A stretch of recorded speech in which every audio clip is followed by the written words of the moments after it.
So people often ask, can a woman refuse a husband's request for intimacy? Now, generally amongst Muslim scholars, the classical interpretation is mainly two. The first one is that a woman cannot refuse, and the second is that she can only refuse if she has a legitimate or valid excuse.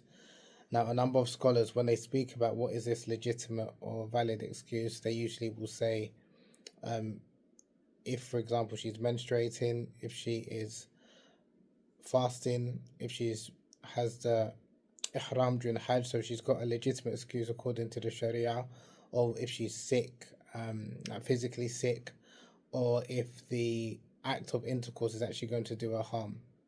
And this has been reported by scholars such as Imam An-Nawawi and Ibn Hajar Asqalani.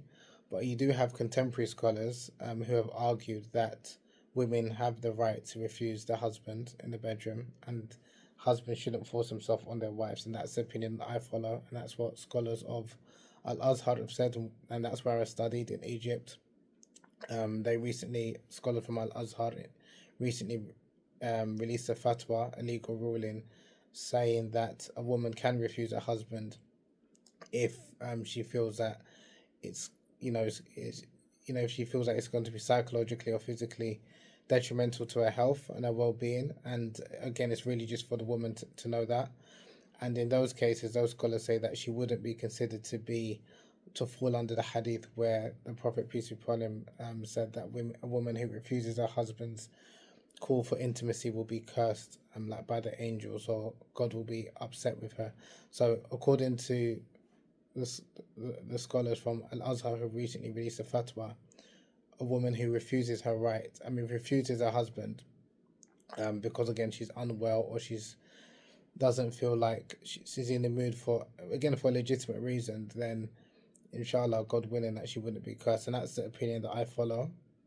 I think, unfortunately, a number of Muslims do like to weaponize those hadiths and give the impression that a woman cannot say no in the bedroom, which I don't believe that's the case. I don't believe that was the intention behind those hadiths of the Prophet Muhammad, peace be upon him.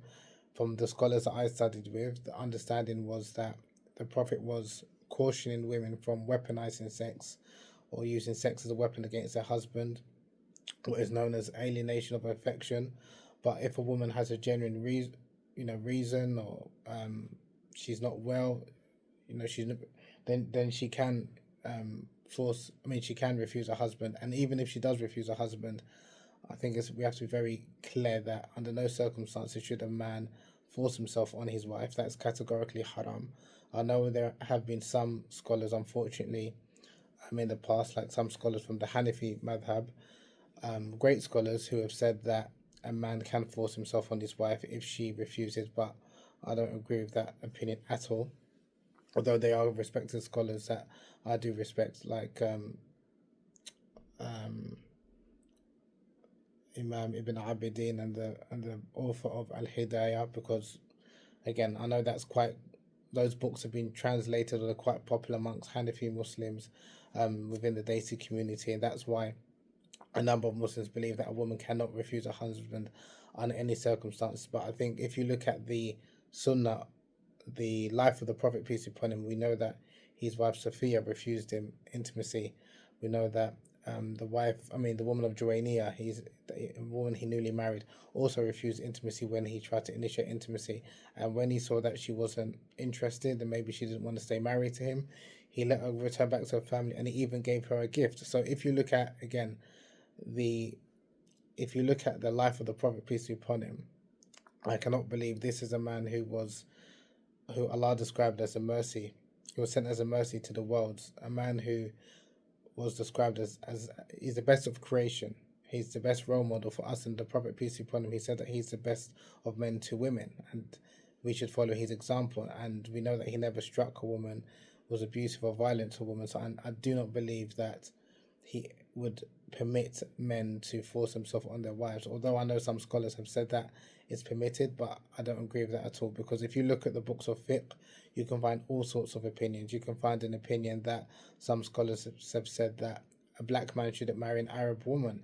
or an Arab woman shouldn't marry a black man, and vice versa. So again, like I said, you can find all sorts of opinion once if you're familiar with our tradition in terms of fiqh, but it doesn't mean you should follow it.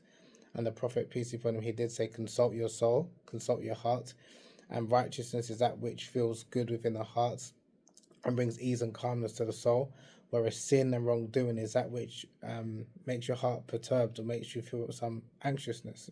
And he said that even if everyone is giving you a fatwa, a legal ruling about it, so one should consult their hearts. And again, I personally do not believe that marital rape is permissible in Islam. I know that a number of Muslim majority countries, unfortunately, do not recognize marital rape as a criminal offense, but I do believe it definitely is a sin. It's totally unacceptable, and I think as Muslims, we should have a zero tolerance towards sexual violence against girls and women. And there are, unfortunately, many Muslim women who are suffering in silence. I've received so many messages from women who have been abused, whether it's physically or sexually, and these are by people who are quote unquote knowledgeable or educated or know about the religion, but they have this warped idea that if their wife is not letting them have intimacy, they have the right to take that right, which again I don't believe that's what our tradition teaches.